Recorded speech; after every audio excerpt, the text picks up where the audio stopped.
Discovering one's ancestry can be a fleeting thought, a hobby, or a passion. Well, for one woman with Motown area ties, the technology of DNA testing confirmed her roots and led to so much more. Nicole Pursley grew up in the South thinking she was white. That is, until, as a University of Michigan student, someone asked me which one of my parents was black, and I laughed and I said, neither. I'm like a white girl from Virginia. So she did some digging. DNA analysis, which pinpoints ethnicity, confirms she's African American.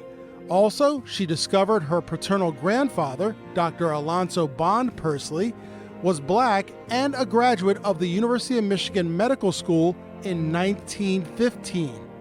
Michigan archivist Brian Williams is in the middle of the school's African American Student Life Project. As we learned that he was African American, that was a really fascinating thing. It's part of a project we've been working on to identify all the African American students that have attended U of M from its founding through 1970. Dr. Pursley was already on their radar, so I passed along their findings to Nicole, his granddaughter. This is so amazing. She saw his date of birth for the first time.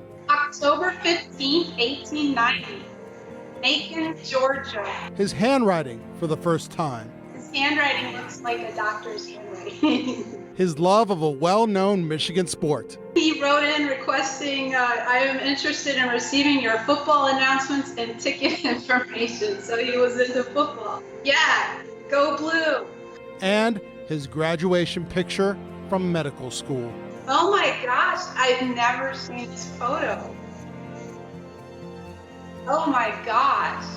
I see a really handsome young man who looks extremely white. And in Nicole's family, there's always been a question of whether Dr. Pursley identified as African American before or during medical school. I thought that he went to the University of Michigan as a white student. Now, Nicole's grandfather died while her father was a teenager, so her father and immediate family did not know about their African American heritage, let alone whether Dr. Pursley ever passed for white. I was the first person in the family to question it. But Brian Williams and his team found evidence to answer that question, including where Dr. Pursley went to undergraduate school. He attended Lincoln University, which is a historically black college. Where he lived while in med school.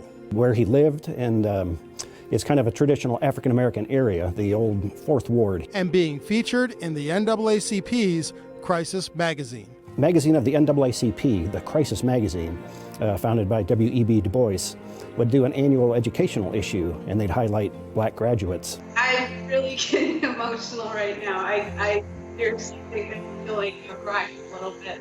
This is pretty deep. So it appears in the early 1900s, Dr. Alonzo Bond Pursley enrolled, studied, and earned his medical degree openly, proudly, as an African American. I love that. That makes me feel even more proud of him. I've always had